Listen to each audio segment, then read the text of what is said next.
Hello and नमस्कार मेरे प्यारे छोटे भाई और बहनों, स्वागत करता हूं मैं आप सभी का हमारे YouTube चैनल पर। आज के इस वीडियो में हम रैपिड रिवीजन करेंगे चैप्टर नंबर 1 का, जिसका नाम है केमिकल रिएक्शन एंड इक्वेशन। अगर आपको रिवीजन करना है तो ये वीडियो देखें, और आप फुल चैप्टर पढ़ना चाहते हो डिटेल में तो उसका भी वीडियो मैंने बना रखा है हमारे चैनल के ऊपर, वो मौजूद है, आप जाकर के वो चेकआउट कर सकते हैं। लेकिन अगर आपको सिर्फ और सिर्फ रिवीजन करना है तो ये वीडियो आपके लिए है। तो बिना टाइम को वेस्ट किए शुरू करते हैं ये वीडियो। मेरा नाम है महेंद्र भारती और आप देख रहे हैं the learning station.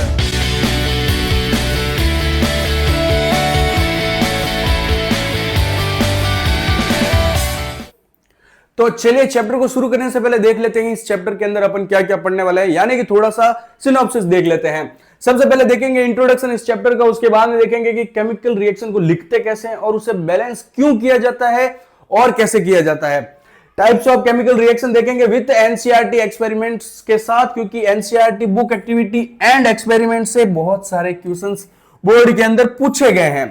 Redox reaction पढ़ेंगे। आपके दिमाग में क्वेश्चन आ रहा होगा कि redox reaction type of chemical reaction ही है तो इसे अलग क्यों पढ़ रहे हैं, क्योंकि ये थोड़ी सी स्पेशल है इसलिए इसको अपन अलग से पढ़ रहे हैं।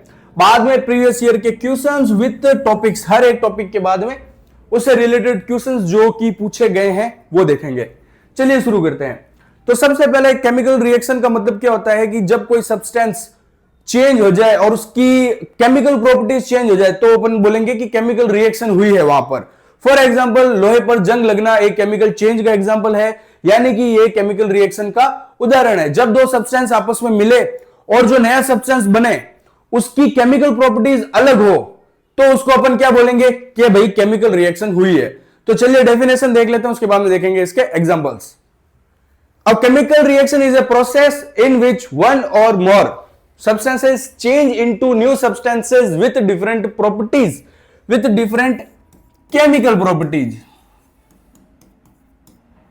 with different chemical properties। तो उसको अपन क्या बोलेंगे, अपन बोलेंगे उसको कि भाई केमिकल रिएक्शन हुई है, यानी कि जो प्रोडक्ट बना उसकी केमिकल प्रॉपर्टीज बिल्कुल ही नहीं है, वो अपने पुराने वाले से बिल्कुल नया आ गया। ठीक है, चलो इसका एग्जांपल है रस्टिंग ऑफ आयरन, लोहे पर जंग लगना।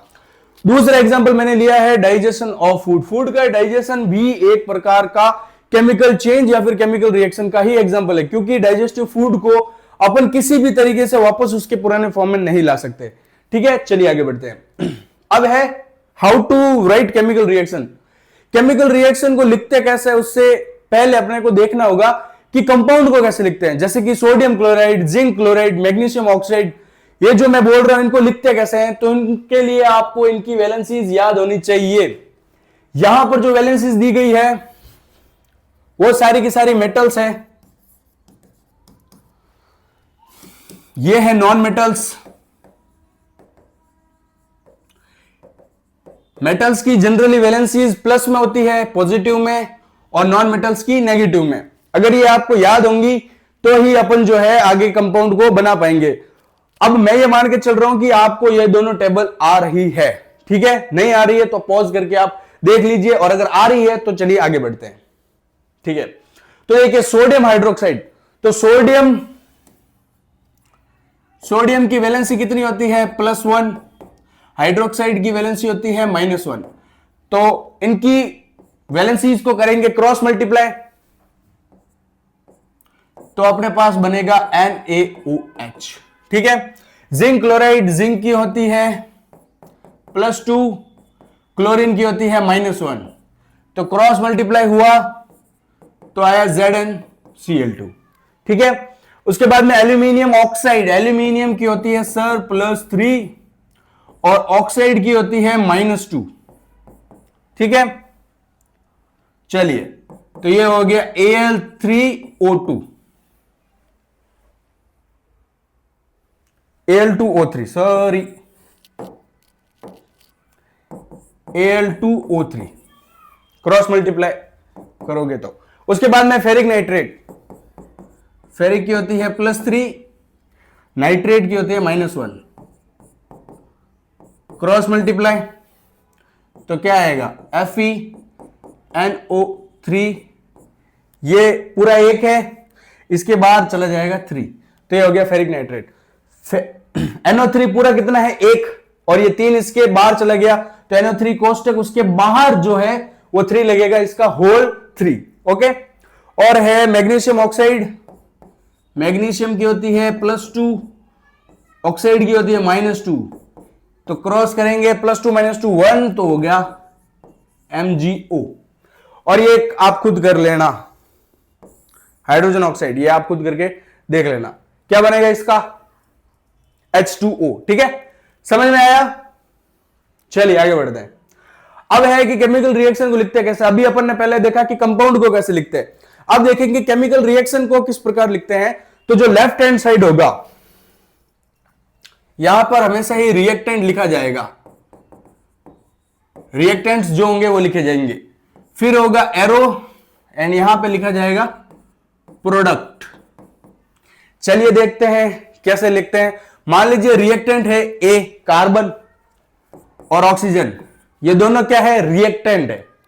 ये इन दोनों ने किया रिएक्ट, और ये एरो दिखा रहा है कि ये जो रिएक्शन है वो इस डायरेक्शन में जा रही है आगे की तरफ, और इनसे मिलेगा CO2, ये है प्रोडक्ट। ये दो रिएक्टेंट थे जो कि जुड़ करके एक प्रोडक्ट में बदल गए हैं। ठीक है, अब ये एक है, ये अब दो नहीं रहे। यहां पे रिएक्टेंट कितने थे, एक और एक, दो, प्रोडक्ट कितना है, एक। ठीक है, चलिए लिखना आ गया। रिएक्टेंट्स को इस तरफ लिखेंगे, फिर एरो एंड फिर प्रोडक्ट। चलिए आगे बढ़ते हैं। अब है केमिकल रिएक्शन को बैलेंस करना। सबसे पहले तो बैलेंस क्यों करना है, तो यहां पर एक लॉ आता है जिसको बोलते हैं मास कंजर्वेशन। मास को ना तो ही डिस्ट्रॉय किया जा सकता है, न ही उसको क्रिएट किया जा सकता है। जितना पहले था उतना का उतना बाद में रहेगा। अब इसका मतलब क्या हुआ थोड़ा समझाता हूं मैं आपको। मान लीजिए एक और एक कितने होते हैं, दो। एक और एक 3 हो सकते हैं क्या, नॉर्मल मैथमेटिक्स में 3 नहीं हो सकते। एक और एक यानी कि 1 + 1 = 3 इसलिए नहीं हो सकते क्योंकि मैंने वहां पर ऐड ही नहीं किया था। तो कहने का मतलब यह है कि जितने एटम्स रिएक्टेंट के तरफ थे उतने ही प्रोडक्ट के तरफ होने चाहिए। मान लीजिए आपने टोटल 2 रिएक्टेंट लिए थे, तो प्रोडक्ट के साइड भी एटम के नंबर्स कितने रहने चाहिए, 2, क्योंकि वो डिस्ट्रॉय नहीं हो सकता मेरे भाई। मास यही बोलता है, मास कंजर्वेशन लॉ यही बोलता है कि मास को ना तो अपन क्रिएट कर सकते हैं, नहीं डिस्ट्रॉय। तो जितना पहले उतना बाद में। ठीक है, चलिए अब इसको बैलेंस करेंगे कैसे, ये थोड़ा सा काम का है, इसको थोड़ा सा ध्यान से समझते हैं। देखो, जब भी रिएक्शन आए अपने सामने तो सबसे पहले मेटल को बैलेंस करो, फिर नॉन मेटल को, फिर ऑक्सीजन को एंड फिर हाइड्रोजन को। आपका यहां पे क्वेश्चन आएगा कि सर ये ऑक्सीजन एंड ये हाइड्रोजन ये भी तो नॉन मेटल है। बिल्कुल नॉन मेटल है, लेकिन इन दोनों को छोड़ के जो भी नॉन मेटल होगी उनको पहले और उससे पहले मेटल को। ठीक है, चलिए देखते हैं। Magnesium and oxygen MgO। पहले तो देखो क्या ये बैलेंस है या फिर नहीं है, पहले तो ये देखना है। मैग्नीशियम यहां पर कितना है 1, ऑक्सीजन कितना है 2, टोटल रिएक्टेंट साइड कितने एटम है 2 और 1 3 है। यहां पर कितने हैं 1 और 2 2, तो ये क्या है अनबैलेंस है, तो इसको करेंगे बैलेंस। सबसे पहले मेटल मैग्नीशियम 1 रिएक्टेंट के साइड और ये है प्रोडक्ट साइड। तो रिएक्टेंट साइड मेटल कितना है मैग्नीशियम 1, प्रोडक्ट के साइड कितना है 1, बैलेंस है। अब बाकी तो कुछ है नहीं, तो सिर्फ ऑक्सीजन ही है, तो ऑक्सीजन यहां पर कितना है 2, यहां पर कितना है 1, इसको करेंगे बैलेंस। तो ये लो सर, मैंने इसको बैलेंस कर दिया। तो जैसे ही ऑक्सीजन बैलेंस हुआ, मैग्नीशियम कितना हो गया 2, मैग्नीशियम को भी करेंगे, ये लो, अब ये बैलेंस है, 2 मैग्नीशियम 2 ऑक्सीजन एंड 2 ऑक्सीजन। चलिए कुछ एग्जांपल्स की प्रैक्टिस करते हैं। देखो, zinc plus HCl ZnCl2 plus hydrogen. सबसे पहले वो मेथड यही रखना है, जो ऑर्डर है वो यही फॉलो करना है अपने को। मेटल जिंक 1 1, ये है रिएक्टेंट साइड, ये है प्रोडक्ट साइड।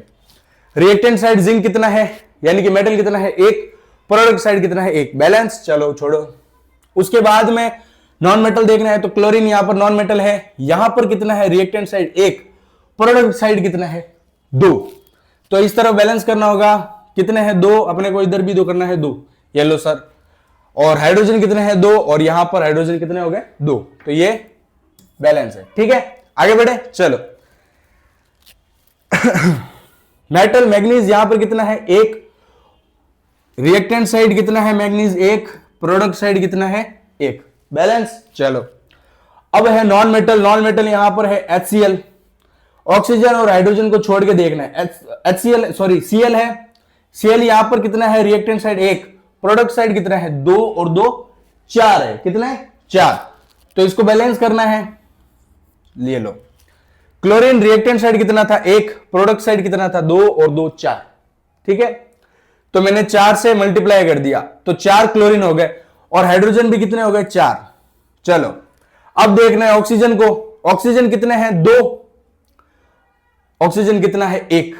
ऑक्सीजन को बैलेंस करेंगे तो ये लो सर, 2। देखो अब है हाइड्रोजन, हाइड्रोजन 4, 2 और 2 4। बैलेंस है। समझ में आया कैसे किया, एक बार फिर से देखो। मैग्नीज यहां पर कितना था, 1। रिएक्टेंट साइड प्रोडक्ट साइड कितना था, 1। ओके, अब बाद में देखना है अपने को नॉन मेटल। ऑक्सीजन और हाइड्रोजन को छोड़ के यहां पर क्लोरीन था, क्लोरीन कितना था, 1। रिएक्टेंट साइड प्रोडक्ट साइड कितना था, 2 और 2 4। तो मैंने 4 से मल्टीप्लाई कर दिया, क्लोरीन हो गया बैलेंस।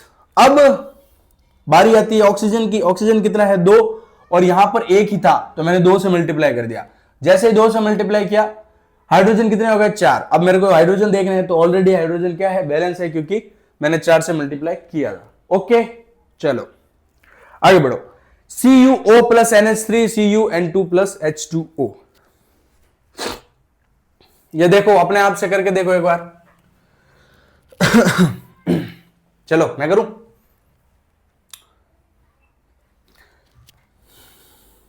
कॉपर मेटल है, रिएक्टेंट साइड कितना है, 1। प्रोडक्ट साइड कितना है, 1। बैलेंस है, छोड़ो। उसके बाद में यहां पर नॉन मेटल है नाइट्रोजन। नाइट्रोजन कितना है, 1। यहां पर है 2, तो ये मैंने 2 से मल्टीप्लाई किया।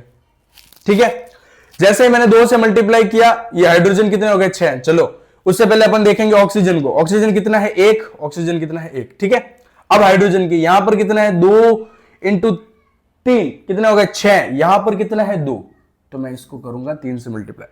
तो जैसे ही इसको मैंने 3 से मल्टीप्लाई किया, हाइड्रोजन हो गए 6, लेकिन ऑक्सीजन कितने हो गए, 3। यहां पर ऑक्सीजन कितना है, 1। ऑक्सीजन को करेंगे अब, जैसे ही ऑक्सीजन 3 हुआ, कॉपर कितना हो गया, 3। तो ये लो सर, कॉपर 3। बैलेंस। ठीक है, स्टेप बाय स्टेप आप हर एक को बैलेंस करते जाओ, और ये जो है हो जाएगी। शुरुआत में आपको ये जो ऑर्डर है उसको फॉलो करना है। चलो आगे बढ़ते हैं। अब Fe2O3CO Fe प्लस CO2, इसको ध्यान से देखो। मेटल करना है सबसे पहले। रिएक्टेंट साइड पे मेटल कितने हैं, 2। प्रोडक्ट साइड कितने हैं, 1। बैलेंस करना पड़ेगा। हो गया। नॉन मेटल देखना है। नॉन मेटल यहां पर अब क्या है, कार्बन कितना है, reactant side 1, product side 1। Balance, छोड़ो। ऑक्सीजन की तरफ चलो। ऑक्सीजन कितना है, रिएक्टेंट साइड 3 और 1 4। प्रोडक्ट साइड कितना है, सिर्फ 2। तो मेरे को क्या करना पड़ेगा, 2 से मल्टीप्लाई करना पड़ेगा। तो जैसे ही 2 से मल्टीप्लाई किया, कितना हो गए, 2 और 2 4 हो गए। क्या, ऑक्सीजन और कार्बन कितने हो गए, 2। तो कार्बन को वापस बैलेंस करना पड़ेगा। लेकिन अब देखो, जैसे ही मैं 2 से मल्टीप्लाई करूंगा, तो कार्बन तो 2 हो गए, लेकिन ऑक्सीजन फिर बिगड़ गया। देखो 3 और 2 5 हो गए।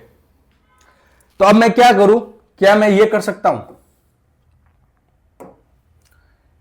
क्या मैं ये कर सकता हूं, 3 कार्बन 3 ऑक्सीजन और 3, यहां पे ऑक्सीजन कितने हो गए, 6, कार्बन हो गए 3, और यहां पर अगर मैं 3 से मल्टीप्लाई करूं तो ऑक्सीजन कितने हो गए, 6, कार्बन कितने हो गए, 3। ठीक है, बैलेंस।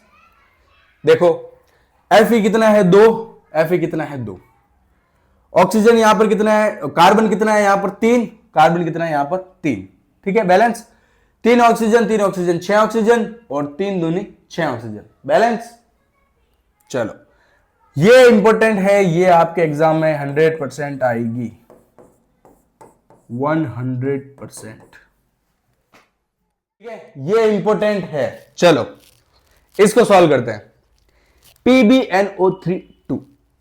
लेड यहां पर कितना है रिएक्टेंट साइड, एक, यहां पर कितना है एक, बैलेंस। चलो नाइट्रोजन यहां पर कितना है 2, क्योंकि ये 2 जो है अंदर मल्टीप्लाई होगा तो नाइट्रोजन हो जाएगा 2 और ऑक्सीजन कितना हो जाएगा 6, ठीक है ना। तो नाइट्रोजन यहां पर है 2 और यहां पर नाइट्रोजन कितना है 1। नाइट्रोजन को बैलेंस करते हैं, तो ये मैंने नाइट्रोजन को बैलेंस किया। अब बारी आती है ऑक्सीजन की। ऑक्सीजन यहां पर कितने हैं 3 दूनी 6 ऑक्सीजन है। यहां पर ऑक्सीजन देखो 4, 2 2 4, 2 6 एंड 7। कितने ऑक्सीजन है 7। तो अब 7 ऑक्सीजन है तो मुझे यहां पर कुछ ना कुछ चेंजेस करना पड़ेगा, तो मैं यहां पर 2 से मल्टीप्लाई कर देता हूं, ठीक है। जैसे ही 2 से मल्टीप्लाई किया नाइट्रोजन हो गए 4, 2 पहले थे, 2 से मल्टीप्लाई नाइट्रोजन हो गए 4, ऑक्सीजन कितने थे 6 पहले थे, 2 से और मल्टीप्लाई होगा तो कितने हो गए 12। समझ में आया, बहुत ही बेसिक मैथमेटिक्स है ये। 6 ऑक्सीजन और 2 12 ऑक्सीजन हो गए। तो अब मैं क्या करता हूं, अब देखो नाइट्रोजन यहां पर कितने हैं 4, तो ये लगा दिया मैंने 4। अब ऑक्सीजन गिनो कितने हो गए 4 दूनी 8, 2 10 और ये लो ऑक्सीजन 12। यहां पर ऑक्सीजन 12, यहां पर ऑक्सीजन 12, यहां पर नाइट्रोजन 4, यहां पर नाइट्रोजन 4, लेड यहां पर 2, लेड यहां पर 2, हो गई बैलेंस। देखो डिटेल में पढ़ना है तो भैया आपको मेरा जो वीडियो है जिसके अंदर मैंने पूरा डिटेल में पढ़ा रखा है, वहां पर ये तो रैपिड सीरीज है, इसके अंदर तो फटाफट ही बताना पड़ेगा, ठीक है। ये इंपॉर्टेंट है, एग्जाम के अंदर 100% यहां से एक क्वेश्चन आएगा, जिसको याद रख लेना। चलिए आगे बढ़ते हैं। अब है एक्सोथर्मिक और एंडोथर्मिक रिएक्शन। देखो एक्सो का मतलब है बाहर, वो केमिकल रिएक्शन जिसमें से हीट बाहर निकलेगी उसको बोलेंगे एक्सोथर्मिक। फॉर एग्जांपल लकड़ी को जला दो, लकड़ी को जलाते ही क्या होगा हीट बाहर निकलेगी, आप वहां पर खड़े होगे तो आपको गर्मी लगेगी, टेम्परेचर बढ़ेगा, उसको बोलेंगे एक्सोथर्मिक रिएक्शन। इसका एक और एग्जांपल है, जब अपन मोबाइल को काफी टाइम तक चलाते हैं तो क्या होता है मोबाइल हीट होने लग जाता है, यानी कि उस बैटरी के अंदर कोई ना कोई केमिकल रिएक्शन हो रही होगी, उसके रिजल्ट के अंदर हीट क्या हो रही होगी बाहर निकल रही होगी, तो उसको बोलेंगे एक्सोथर्मिक रिएक्शन, ठीक है। तो an exothermic process is a chemical reaction in which heat energy is release to the surrounding. Example discharging of battery या फिर बर्निंग ऑफ ए वुड, लकड़ी को जलाना। एंडो का मतलब होता है हीट को एब्जॉर्ब करना, सराउंडिंग से हीट को क्या करेंगे एब्जॉर्ब करेंगे। इसका एक एग्जांपल है, बर्फ को लेकर के आप अपने हाथ पे रख दो और मुट्ठी को बंद कर दो, आपको ठंडा ठंडा लगेगा। ठंडा ठंडा लगने का रीजन क्या है, क्योंकि वो बर्फ क्या करेगी आपके हाथ से हीट को करेगी एब्जॉर्ब और आपको फील करवाएगी ठंड, ठीक है। और दूसरा एग्जांपल है alcohol on your palm. Alcohol on your palm, इसका एक एग्जांपल दू, सेंट जो होता है परफ्यूम जो आप अपने बॉडी पे लगाते हो, तो आपको जहां पे बॉडी के परफ्यूम के छींटे लगते हैं वहां पर आपको ठंडा ठंडा फील होता है ना। तो वो ठंडा ठंडा फील इसलिए होता है क्योंकि अल्कोहल आपके बॉडी से टेम्परेचर को एब्जॉर्ब करता है। तो वो केमिकल रिएक्शन जिसके अंदर सराउंडिंग से हीट क्या हो एब्जॉर्ब हो उसको बोलेंगे एंडोथर्मिक केमिकल रिएक्शन, और सराउंडिंग के अंदर हीट बाहर निकले उसको बोलेंगे एक्सोथर्मिक। एक्सो यानी बाहर, एंडो यानी अंदर, क्या हीट। चलो आगे बढ़ते हैं। अब है types of chemical reaction, combination, decomposition, displacement, double displacement and oxidation and reduction. याद रखने का तरीका, कैश ऑन डिलीवरी सुना है, COD, DD, COD cash on delivery, DD। तो आप अपने हिसाब से इसको कुछ भी बना सकते हो। कॉम्बिनेशन, ऑक्सीडेशन, रिडक्शन यानी कि रेडॉक्स, डिस्प्लेसमेंट, डबल डिस्प्लेसमेंट और डिकम्पोजिशन। इस तरीके से आप इसको याद कर सकते हो, एक छोटी सी ट्रिक है। चलिए आगे बढ़ते हैं। अब देखते हैं कॉम्बिनेशन रिएक्शन क्या होती है। कॉम्बिनेशन का मतलब होगा दो दिल और एक जान, यानी कि दो रिएक्टेंट आपस में मिलकर के एक प्रोडक्ट बनाए। दो रिएक्टेंट मिलकर के एक प्रोडक्ट क्या होगा, कंबाइन यानी कि कॉम्बिनेशन रिएक्शन। चलिए डेफिनेशन देखते हैं और एग्जांपल देखते हैं। A combination reaction is a chemical reaction in which two or more reactant combine to form a single product, ठीक है। एग्जांपल कार्बन ऑक्सीजन, दो रिएक्टेंट है कार्बन और ऑक्सीजन, रिएक्ट किया बनाया कार्बन डाइऑक्साइड। और ये होती है गैस, ये होता है सॉलिड एंड ये होती है गैस CO2। दो दिल मिलकर के एक जान हो गए, कॉम्बिनेशन रिएक्शन। और एक जो आपके सिलेबस में है MgO2, ठीक है, Mg सॉलिड है और गैस है, क्या होगा MgO। दो थे रिएक्टेंट मिलकर के एक हो गए और ये दो से मल्टीप्लाई कर दिया तो ये बैलेंस भी हो गई। ठीक है, यहां तक समझ में आया? चलिए आगे बढ़ते हैं। अब देखो एनसीईआरटी की बुक एक्टिविटी है आपके किताब के अंदर, आपके सॉरी सिलेबस के अंदर। उसके अंदर क्या है कि मैग्नीशियम का एक रिबन लिया, मैग्नीशियम का बना हुआ एक रिबन है, उसको क्या कर दिया, जला दिया। और कोई भी चीज जलती है तो उसको क्या चाहिए होता है, ऑक्सीजन। तो मतलब कि मैग्नीशियम किससे रिएक्ट कर रहा है, ऑक्सीजन के साथ रिएक्ट कर रहा है, यानी कि मैग्नीशियम रिबन जल रहा है। तो जैसे ही मैग्नीशियम रिबन जलेगा तो अपने को दो चीजें प्राप्त होंगी। क्या क्या होंगी? Magnesium oxide MgO white colour का पाउडर मिलेगा और साथ में निकलेगी बहुत सारी हीट। अब हीट निकलेगी मतलब क्या है, एक्सोथर्मिक या एंडोथर्मिक? एक्सोथर्मिक। हीट बाहर निकल रही है सराउंडिंग के अंदर, आपको गरम गरम लगेगा। चलिए, व्हाइट पाउडर अपने को देखने को मिलेगा, यानी कि व्हाइट राख मिलेगी बेसिकली।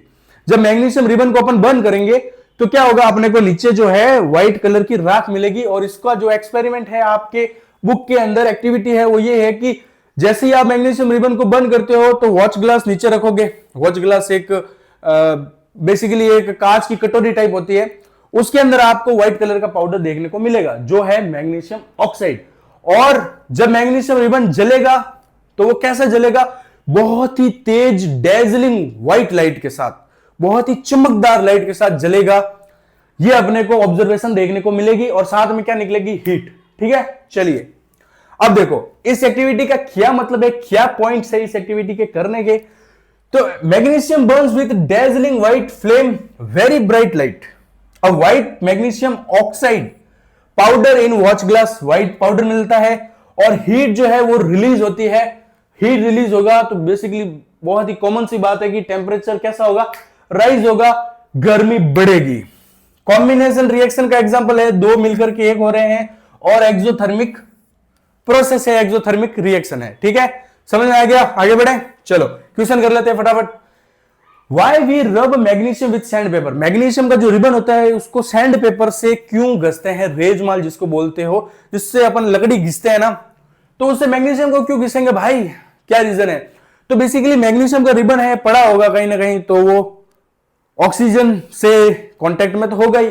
तो जैसे ही ऑक्सीजन के साथ कांटेक्ट में होगा तो हो सकता है उसके ऊपर मैग्नीशियम ऑक्साइड की लेयर थोड़ी थोड़ी बन चुकी हो। तो अपन उस सैंड पेपर से जो पहले से बनी हुई मैग्नीशियम ऑक्साइड की जो लेयर है उसको अपन हटा रहे हैं, इसलिए अपन सैंड पेपर से उसको रब करते हैं to remove magnesium oxide layer present on magnesium. ठीक है, why to keep magnesium ribbon away from your eyes, अपने आंखों से जो है मैग्नीशियम रिबन को क्यों दूर रखना चाहिए, क्योंकि उस जब वो जलता है तो उससे कैसी लाइट निकलती है, डेजलिंग व्हाइट लाइट। वो क्या करती है, अपने आंखों को चौंधिया सकती है। चौंधियाने का मतलब ये होता है कि एक ब्राइट लाइट को अगर अपन देखेंगे तो कुछ समय के लिए अपन जो है अंधे हो सकते हैं। जैसा कि आप सूरज की तरफ देखते हो तो आप कुछ देर के लिए अंधे हो जाते हो, या फिर आप अपने पसंदीदा प्रेमिका की तरफ देखते हो या लड़की की तरफ देखते हो तो आप कुछ समय के लिए अंधे हो जाते हो और रुक जाते हो, ताकि आपको कुछ और दिखाई नहीं देता, केवल वही दिखाई देती है। तो वैसे ही कुछ फेमिनोमेना होता है। चलिए आगे बढ़ते हैं, चलो चलो चलो देखो, select from the following statement which is not true, जो कि सही नहीं है, नॉट ट्रू। ऐसा क्वेश्चन कभी भी आए तो सबसे पहले अंडरलाइन कर लिया करो ताकि गलती ना हो। ठीक है, चलो सबसे पहला स्टेटमेंट है it Burns with dazzling white flame, ये तो सही है sir. White powder is formed, सही है sir. It is and endothermic reaction, क्या हीट लेता है सराउंडिंग से? नहीं।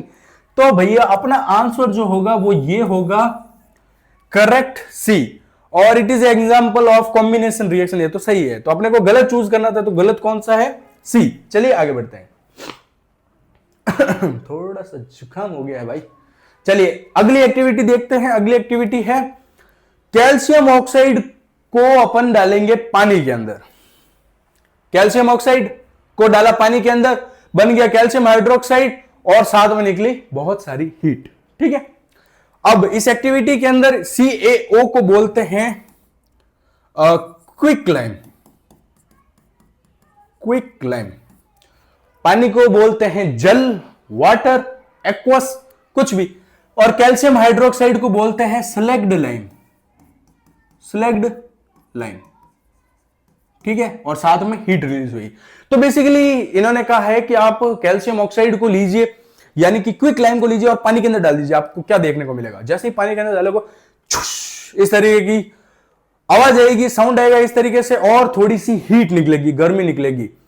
तो कैल्शियम ऑक्साइड को जैसे ही पानी के अंदर डाला तो बन गया CaOH2 कैल्शियम हाइड्रोक्साइड या फिर स्लैग्ड लाइम, और साथ में निकली हीट। चलिए ये हो गया। अब इस एक्टिविटी के क्या पॉइंट है, क्यों की अपन ने, क्या रीजन है? तो सबसे पहले तो पॉइंट यह देखने को मिला कि टेम्परेचर बढ़ा, quick lime reacts vigorously with water, बहुत ही अग्रेसिवली पानी के साथ रिएक्ट करता है। तो अपने को जो है पानी के साथ रिएक्ट करवाते टाइम थोड़ा सा ध्यान रखना है, एकदम मुट्ठी भर करके कैल्शियम हाइड्रोक्साइड नहीं डाल देना है, बिल्कुल धीरे धीरे से, प्यार से। ठीक है, चलो वाटर को धीरे धीरे ऐड करना है। ठीक है, कॉम्बिनेशन रिएक्शन है और एक्सोथर्मिक रिएक्शन है, ये तो पता है। Quick lime use for making cement, quick lime का यूज किया जाता है सीमेंट बनाने में। क्विक लाइम ये है सर, ये नहीं है, ये है। चलो आगे बढ़ते हैं। अब है व्हाइट वॉश वॉल। अब देखो क्विक लाइम से अपन ने क्या बनाया, slagged lime CaOH2 calcium hydroxide, ये बनाया था। अब क्या करेंगे, इसका अपन यूज करेंगे दीवारों को पेंट करने के लिए। अब इसका यूज इसलिए करेंगे क्योंकि ये जो है एयर से CO2 के साथ रिएक्ट करके कैल्शियम कार्बोनेट बना देता है। चलिए देखिए, कैल्शियम हाइड्रोक्साइड जो है, जिसको अपन क्या बोलते हैं स्लैग्ड लाइम, उसको जो है अपन दीवार के ऊपर कलर करेंगे उससे, और वो क्या करेगा, एयर से CO2 लेगा, उसके साथ रिएक्ट करेगा और कैल्शियम कार्बोनेट बना देगा, साथ में निकल जाएगा पानी। अब कैल्शियम कार्बोनेट के बनने से मुझे क्या लेना देना भाई, लेना देना है, कैल्शियम कार्बोनेट होता है चमकदार। तो अपन अपनी दीवारों को चमकाने के लिए क्या करते हैं, कैल्शियम हाइड्रोक्साइड का पेंट करवाते हैं, दीवारों की वॉशिंग करवाते हैं इससे, ताकि कुछ समय बाद में CO2 के साथ ये रिएक्ट करे, कैल्शियम कार्बोनेट बनाए, और ये कैल्शियम कार्बोनेट जो है दीवारों को देता है शाइन। तो शाइनी वॉल के लिए अपन यूज करते हैं किसका, कैल्शियम हाइड्रोक्साइड का। आगे बढ़े, और याद रखना CO2 आती कहां से है, एयर से।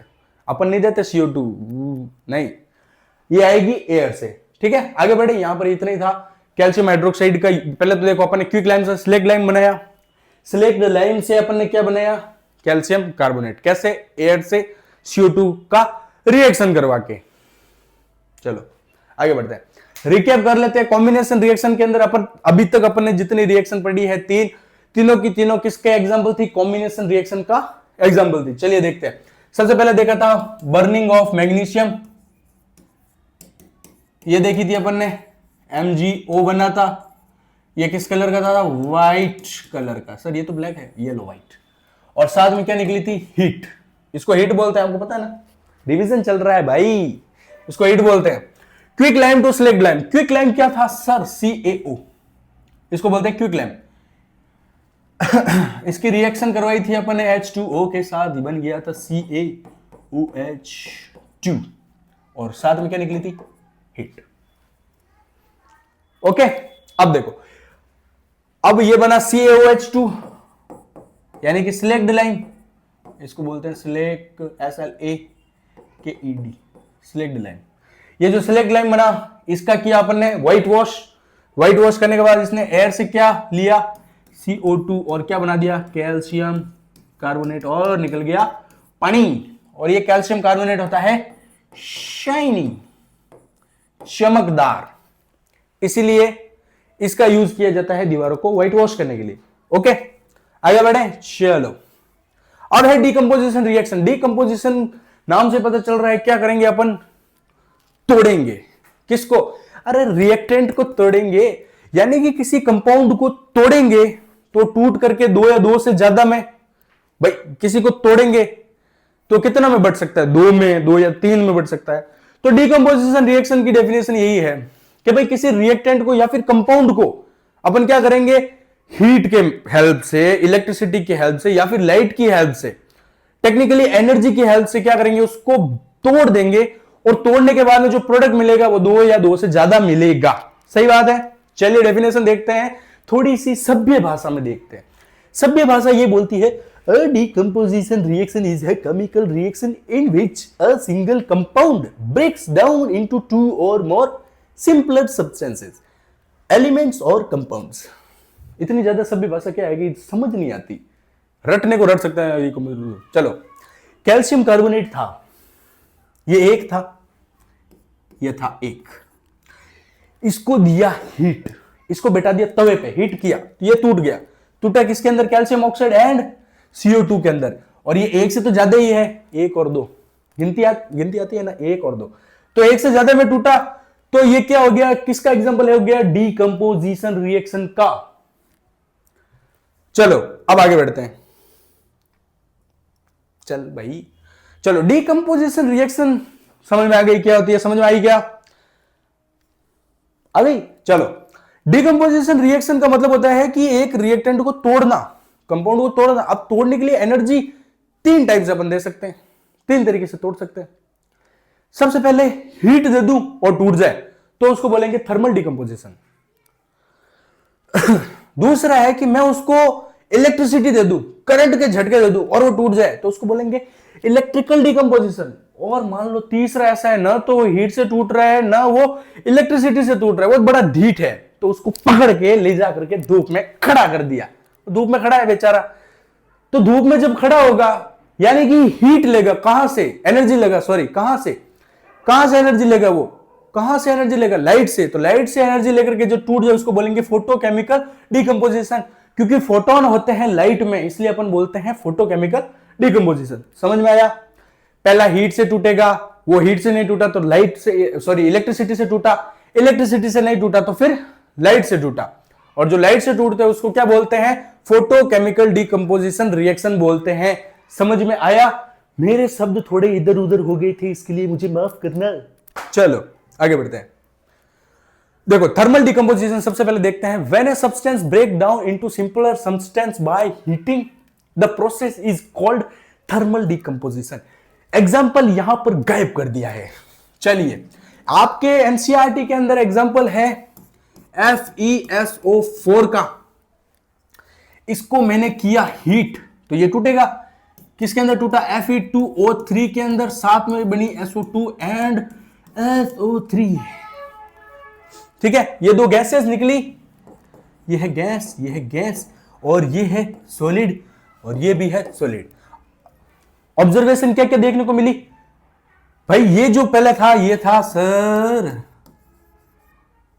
ग्रीन, क्या लिख रहा हूं मैं, ग्रीन कलर का, क्या ग्रीन कलर का, पहले ये था ग्रीन कलर का, उसके बाद में ये बन गया सर रेडिश ब्राउन।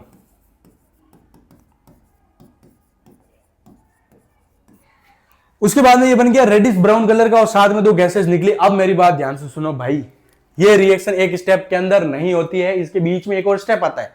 इसका मतलब क्या हुआ? मतलब ये हुआ कि ये जो केमिकल रिएक्शन है ये बेसिकली FeSO4 से पहले भी कुछ और चीज थी। पहले तो ये अपन ऑब्जर्वेशन देख लेते, तो उसके बाद में मैं डबल स्टेप के ऊपर चलूंगा। पहले ये बोल रहा है कि कलर चेंज हुआ ग्रीन से व्हाइट, फिर रेडिश ब्राउन, गैस रिलीज हुई SO2 एंड SO3, और ये दोनों की दोनों कैसी हैं? एसिडिक इन नेचर की। एसिडिक नेचर का मतलब क्या हुआ? जब इसके पास अपन लिटमस पेपर लेके जाएंगे, कैसा? नीला लिटमस पेपर, तो ये नीले को कर देगी लाल, यानी कि ये है एसिड, एसिडिक नेचर की। नीले को कर देगी लाल, ब्लू लिटमस को कर देगी ये रेड। ठीक है, चलो अब मैं यहां पर क्या बोल रहा हूं, और रेडिश ब्राउन कलर का अपने को Fe2O3 देखने को मिलेगा। थर्मल डीकंपोजिशन रिएक्शन का एग्जांपल है, और कैसी है? एंडोथर्मिक रिएक्शन है, ये समझ लेना। एंडोथर्मिक का मतलब क्या होता है? हीट को एब्जॉर्ब करना। इसको अपन ने हीट दी, यहां पर ये साइन किसका होता है? हीट का। इसको अगर अपन ने हीट दी, इसने हीट ली और ये टूट गया, तो हीट को ऑब्जॉर्ब किया, सही बोल रहा हूं? ठीक है, ये केमिकल रिएक्शन हीट को एब्जॉर्ब करके फिर ही तो टूटी, तो ये कैसी होगी? एंडोथर्मिक रिएक्शन और थर्मल डीकंपोजिशन रिएक्शन का ये एक एग्जांपल हो गया। अब इसको थोड़ा डिटेल में समझाता हूं मैं आपको, आइए।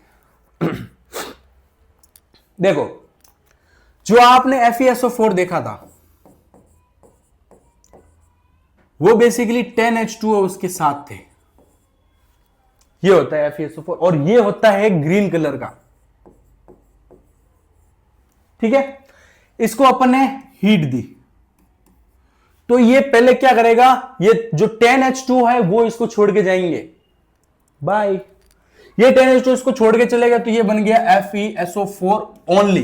पहले ये कैसा था? हाइड्रेटेड पानी था इसके अंदर।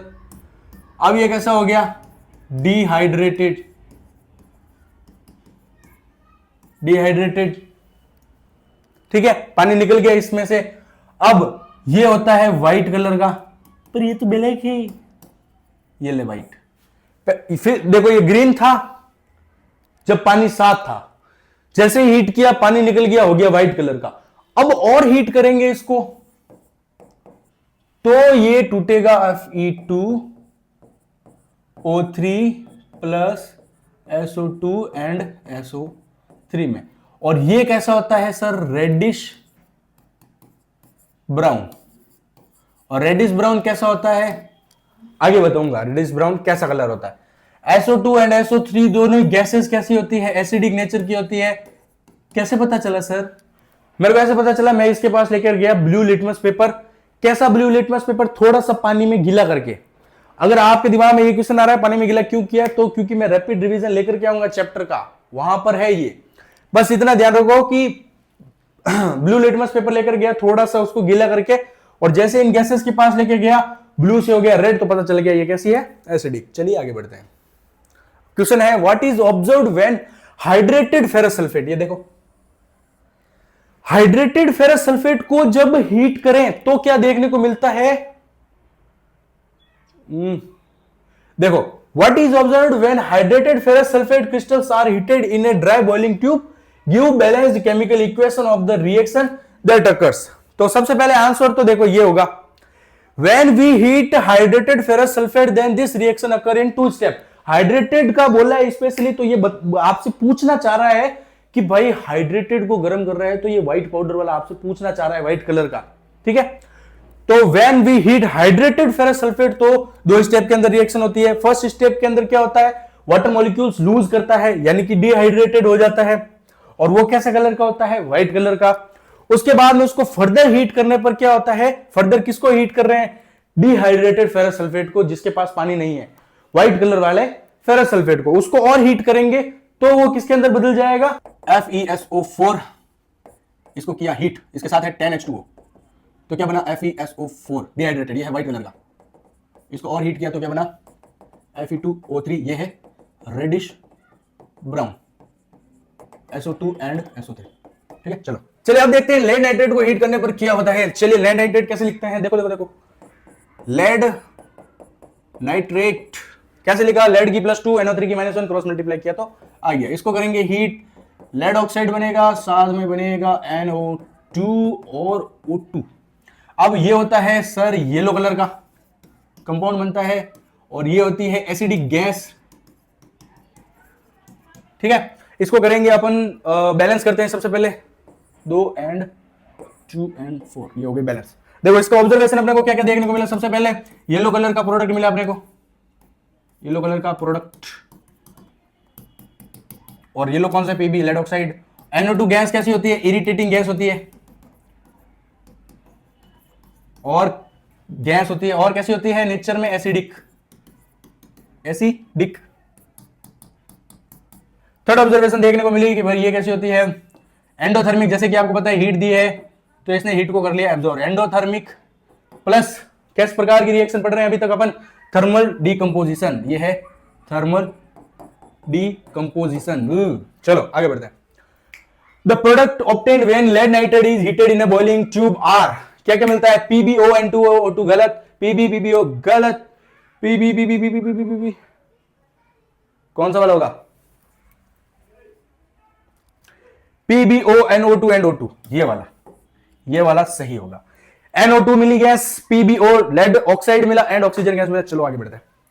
इलेक्ट्रिकल डिकम्पोजिशन, लाइट का झटका देंगे, करंट का झटका देंगे तो क्या हो जाएगा, जो रिएक्टेंट है वो टूट जाएगा, उसको बोलेंगे इलेक्ट्रिकल डिकम्पोजिशन या फिर इलेक्ट्रोलाइसिस। लाइसिस का मतलब तोड़ना, और किसकी हेल्प से, इलेक्ट्रिसिटी की हेल्प से उसको तोड़ा। और तोड़ेंगे किसको, सबसे सिंपल आपके एग्जांपल जो आपके किताब में वो है पानी, पानी को तोड़ देंगे।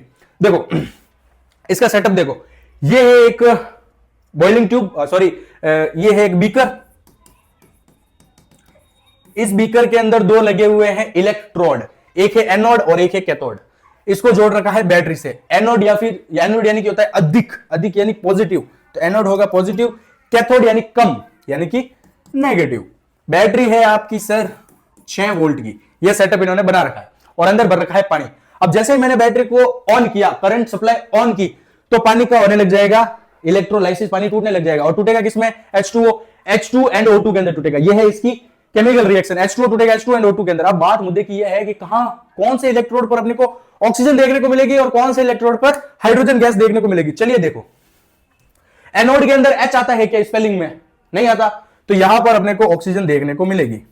कैथोड के अंदर H आता है क्या, बिल्कुल आता है, H आता है, तो यहां पर अपने को हाइड्रोजन गैस देखने को मिलेगी। किसके अंदर, इलेक्ट्रोलाइसिस ऑफ वाटर के अंदर। अब इसकी ऑब्जर्वेशन, सबसे पहले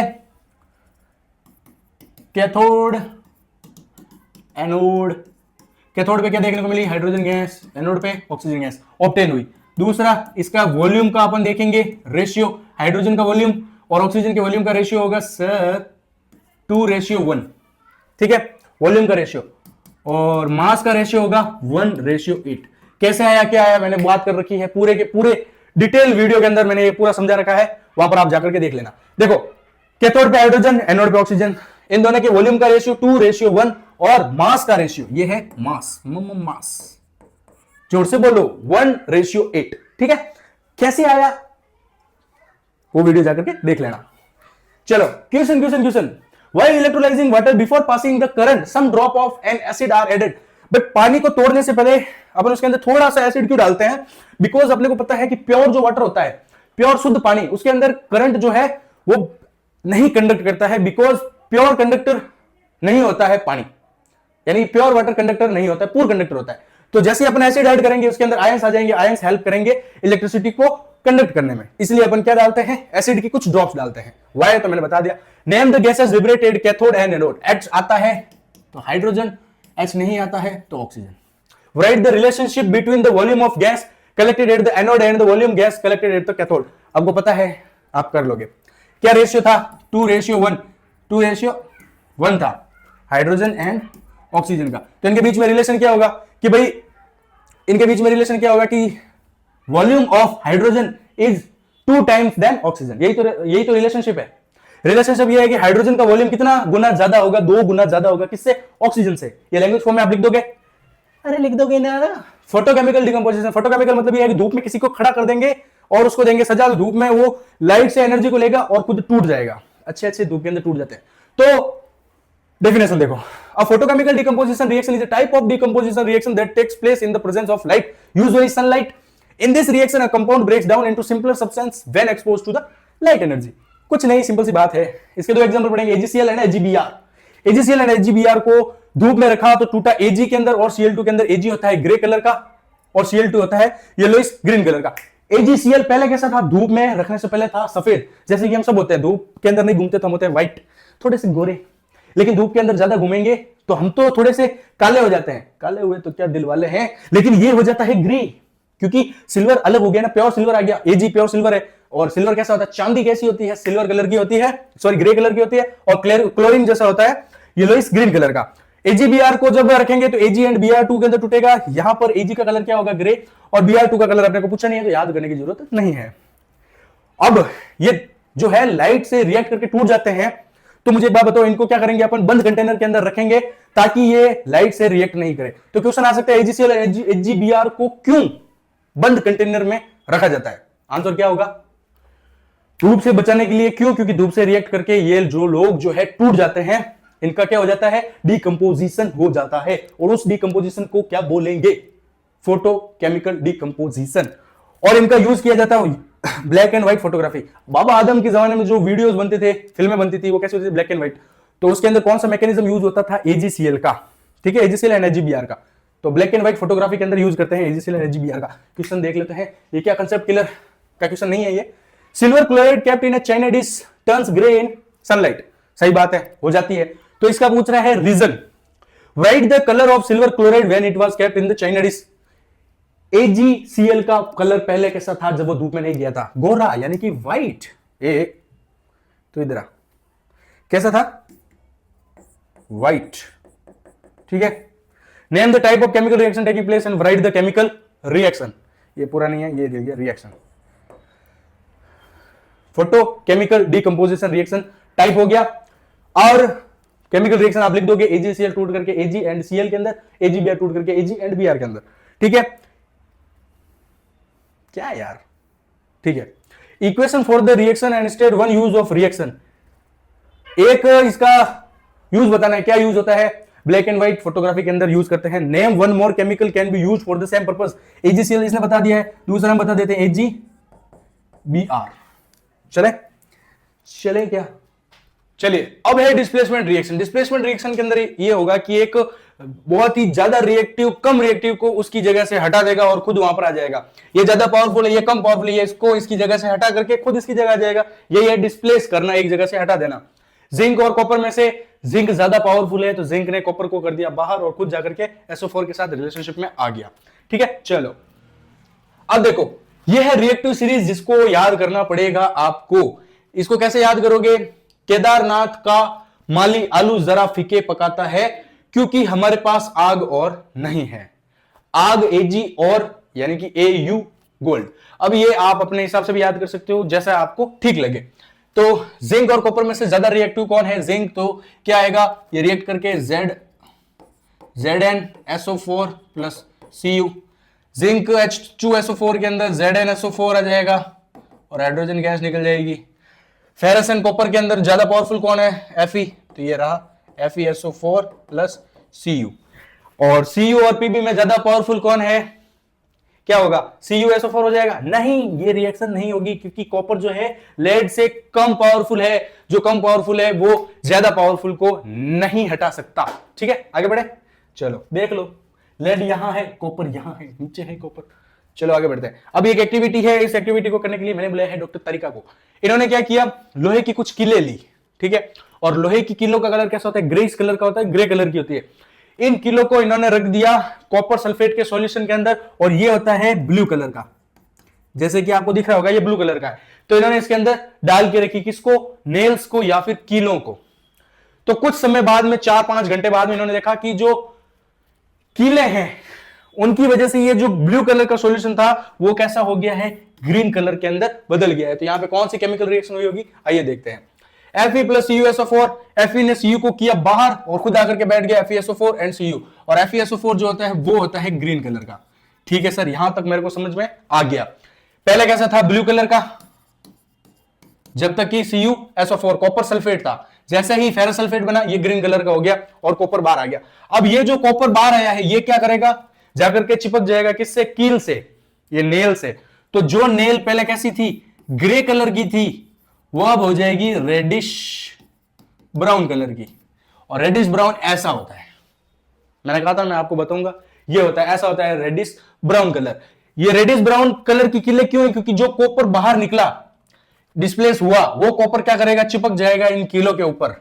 और इसी वजह से, कॉपर की वजह से, ये जो कीले हैं वो अपने को कैसी दिखेंगी? थोड़ी सी रेडिश ब्राउन कलर की दिखेगी। और सॉल्यूशन कैसा हो गया? ग्रीन, क्योंकि फेरस सल्फेट बन गया।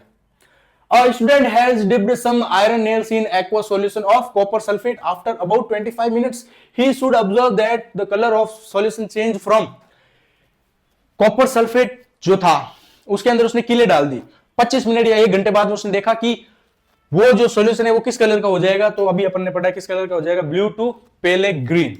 ये आंसर होगा, पेले ग्रीन या फिर ग्रीन कलर का हो जाएगा, ठीक है। क्यों हुआ? क्योंकि FeSO4 बना, और FeSO4 जो होता है वो कैसा होता है? ग्रीन कलर का, ठीक है। आगे बढ़े। Study the diagram given below and identify the gas found in the reaction. Zinc granules को डाला हुआ है, उसके अंदर डाई सल्फ्यूरिक एसिड यानी कि H2SO4, H2SO4, H2SO4 के अंदर इसने क्या डाल दिया, जिंक डाल दिया। तो रिएक्शन कैसी होगी, रिएक्शन होगी ऐसे, जिंक की रिएक्शन होगी H2SO4 के साथ, यही होगी। जिंक H2SO4 ज्यादा पावरफुल कौन है, हाइड्रोजन या फिर जिंक, हाइड्रोजन या जिंक, जिंक। तो जिंक हाइड्रोजन को करेगा बाहर, तो जिंक सल्फेट बन जाएगा और हाइड्रोजन गैस निकल जाएगी बाहर। तो यहां पे कौन सी गैस आएगी, हाइड्रोजन। कैसे आई, समझ में आ गया, जिंक सल्फेट बन गया, ये है ZnSO4 बन गया और साथ में निकल गई हाइड्रोजन गैस। तो यहां से आंसर कौन सा होगा, hydrogen gas which one burning produce popping sound, ये उसका आंसर होगा। और यहां पे जो गैस निकलेगी वहां पर अगर कैंडल लेके जाएंगे तो कैंडल जो है वो बुझ जाएगी, कैसे साउंड के साथ, पॉप साउंड के साथ। अब पॉप साउंड मुझे बजाना नहीं आता, इस तरीके से कुछ होगा। चलिए, डबल डिस्प्लेसमेंट रिएक्शन, यहां पर आपने अक्षय कुमार का ये मीम देखा होगा, मतलब क्या, आपस में एक्सचेंज हो गए, ठीक है, एक्सचेंज होना, स्वैपिंग जिसको बोलते हैं। इसके अंदर क्या होगा कि दो आयंस आपस में एक्सचेंज हो जाएंगे। डबल डिस्प्लेसमेंट का लेना देना नहीं है डिस्प्लेसमेंट से।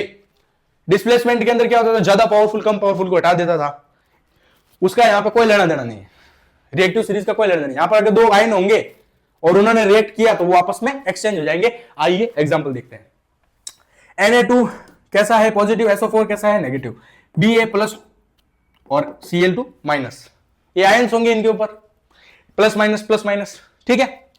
अब देखो, नाइट्रोजन ये सोडियम जो है वो सल्फेट के साथ रिलेशनशिप में है, ये इसकी गर्लफ्रेंड है, और बेरियम की गर्लफ्रेंड क्लोरीन है। अब ये क्या करेंगे, बोर हो गए तो अपनी गर्लफ्रेंड्स आपस में चेंज कर लेंगे।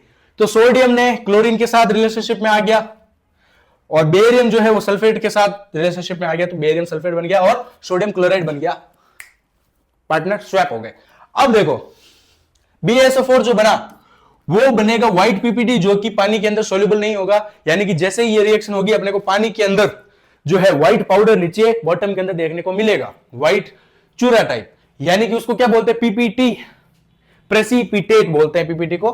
प्रेसिपिटेट कैसा होता है, पानी के अंदर सोल्यूबल नहीं होता है, इसलिए अपने को बॉटम में दिखाई देता है, ठीक है। चलो आगे बढ़ते हैं, ये तो पीछे आ गया, आगे बढ़ते हैं।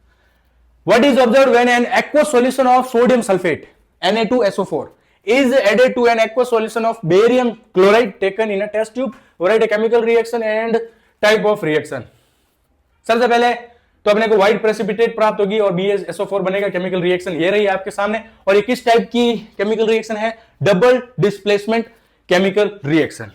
आगे बढ़े, example of double displacement reaction ये रहा, लेड नाइट्रेट की रिएक्शन करवाई पोटेशियम आयोडाइड के साथ, तो बना लेड आयोडाइड और पोटेशियम नाइट्रेट, और ये होता है येलो कलर का, ठीक है।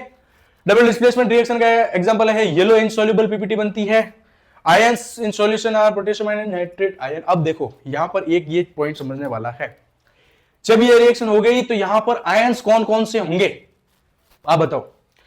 ये आयंस नहीं होंगे, आप आपसे पूछे कि इस रिएक्शन के अंदर कौन कौन से आयन हैं, तो जब ये रिएक्शन हो गई तो ये आयंस के फॉर्म में नहीं है, ये PPT बनकर के नीचे बैठ गए। आयन कौन कौन से हैं, पोटेशियम का आयन और NO3 का आयन, ये आयंस होंगे। तो पोटेशियम एंड नाइट्रेट आयन होंगे, ये लेड वाला आयन नहीं होगा। अब देखते हैं ऑक्सीडेशन एंड रिडक्शन। ऑक्सीडेशन मतलब होगा या तो ऑक्सीजन का गेन करे या फिर हाइड्रोजन को लूज करे, तो क्या होगा, ऑक्सीडेशन। और एक और चीज होती है कि अगर इलेक्ट्रॉन को लूज करे तो भी ऑक्सीडेशन माना जाता है, अगर आपको याद रहे तो भी ठीक, नहीं याद रहे तो भी ठीक। जैसे कि जिंक है, जिंक ने 2 इलेक्ट्रॉन को लूज करके Zn2+ बनाई है, तो ये ऑक्सीडाइज हुआ है, ठीक है। तो गेन ऑफ ऑक्सीजन या फिर लूज ऑफ हाइड्रोजन, दोनों ही केस में क्या होगा, ऑक्सीडेशन होगा।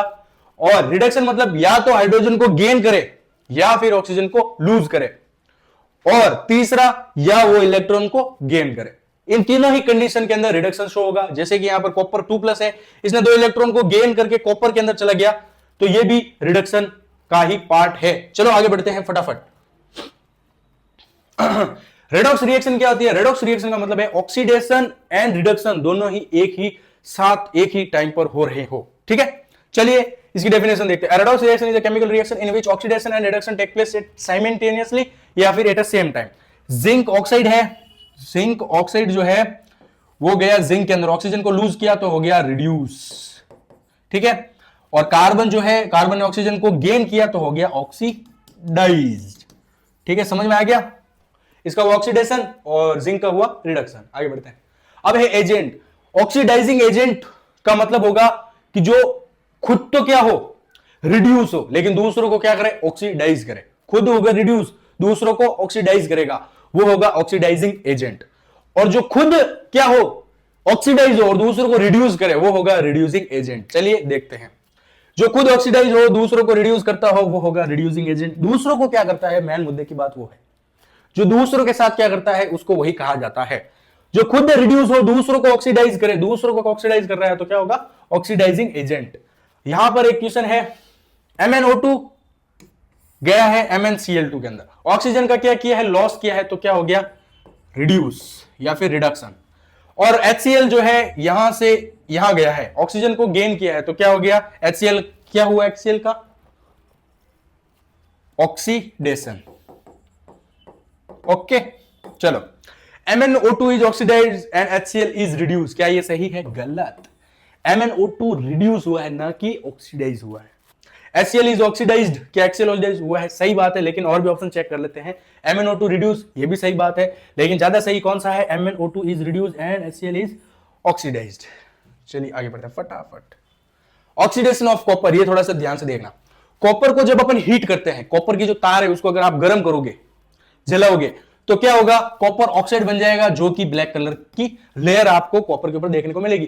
पहले कॉपर की तार कैसी थी, रेडिश ब्राउन। और कॉपर की तार अगर आपने नहीं देखी है तो ये देख लो, ऐसी होती है कॉपर की तार, उसका कलर ऐसा होता है।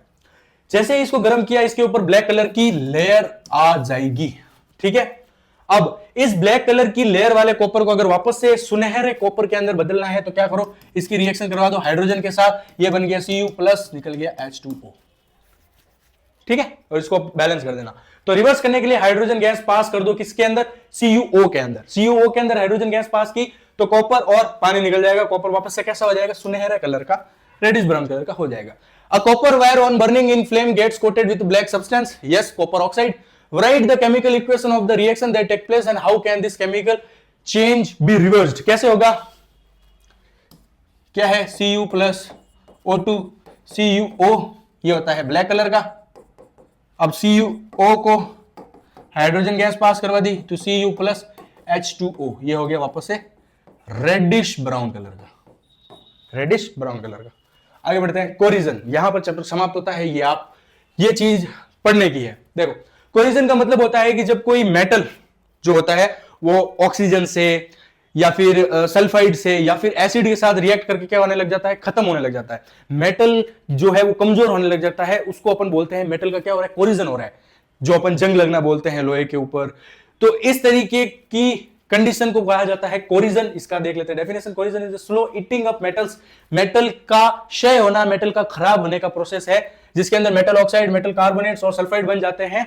और वो बनते क्यों हैं, क्योंकि वो ऑक्सीजन पानी के साथ और एसिड के साथ हवा में रिएक्ट कर लेते हैं। हवा में कार्बन डाइऑक्साइड भी होगी, सल्फोनेट्स भी होंगे, कुछ एसिड्स भी होंगे, इसलिए एसिड रेन होती है, क्योंकि बहुत सारे पॉल्यूशन बढ़ रहे हैं इस वजह से। तो इसका प्राइम एग्जांपल है रस्टिंग ऑफ आयरन, पानी के साथ रिएक्ट करके क्या हो जाता है, लोहे के ऊपर जंग लग जाता है, पानी और ऑक्सीजन के साथ रिएक्ट करके। देखो, स्टैच्यू ऑफ लिबर्टी जो पहले थी, पहले किस कलर की थी आपको पता है क्या, पहले थी ऐसी ब्रॉन्ज कलर की। अब ये ऑक्सीजन सॉरी माफ करना, CO2 के साथ रिएक्ट करके कैसी हो रही है, ग्रीन कलर की हो रही है, ठीक है। और दूसरा है ये सिल्वर बाहर पड़ा था, सिल्वर थोड़े टाइम के अंदर सल्फर के साथ रिएक्ट करके ब्लैक कलर का हो गया। तो इसको कहते हैं मेटल का क्या होना, कोराइड होना, मेटल का कोरिजन, ठीक है। चलो अब देखो, रेंसिडिटी का मतलब है खाना जो है वो खराब होना। काफी टाइम तक अगर आप चिप्स को बाहर खुला छोड़ देते हो तो चिप्स वगैरह जो है आपकी खराब हो जाती है, तो उनको बोलते हैं रेंसिडिटी, खाने का क्या होना, खराब हो जाना या फिर बास जाना अपन जो बोलते हैं। चलो इसका देखते हैं। Rancidity is a process in which oily और फैटी फूड, जिसके अंदर ऑयल होगा या फिर फैट्स होंगे वही सब्सटेंस खराब होंगे और वो स्पॉइल हो जाएंगे, क्योंकि उनको लंबे समय तक आप जो है खुला छोड़ दे, तो खुले छोड़ोगे तो ऑक्सीजन के साथ ये रिएक्ट कर लेंगे और ये कैसे हो जाएंगे, खराब हो जाएंगे। इसका रिजल्ट क्या होगा, स्मेल खराब आएगी और टेस्ट खराब लगेगा, ऑब्वियस सी बात है। तो अब इनको प्रिजर्व कैसे करें सर, प्रिजर्व करने के एयर टाइट कंटेनर के अंदर आप पैक कर दो, एयर के साथ कांटेक्ट में आने ही मत दो। दूसरा है बहुत ही ठंडे प्लेस के अंदर या फिर रेफ्रिजरेटर के अंदर रख दो, ये तो मुझे पता है, या फिर एंटीऑक्सीडेंट्स मिला दो, और या फिर नाइट्रोजन गैस जो चिप्स के पैकेट के अंदर आती है, आजकल चिप्स कम गैस ज्यादा आती है, तो गैस कौन सी भरी जाती है, नाइट्रोजन, ताकि उसके अंदर ऑक्सीजन की मात्रा कम हो जाए, क्वांटिटी कम हो जाए, इससे खाना जो है लंबे समय तक प्रिजर्व किया जा सकता है। यहां पर आपका चैप्टर खत्म होता है। बहुत बहुत धन्यवाद अगर आपने यहां तक हमें देखा है तो, हमें झेला है तो। और मिलते हैं अगले एपिसोड में, जिसके अंदर अपन पढ़ेंगे एसिड, बेस एंड सॉल्ट्स। उसका करेंगे रैपिड रिवीजन। ठीक है, मिलते हैं, धन्यवाद।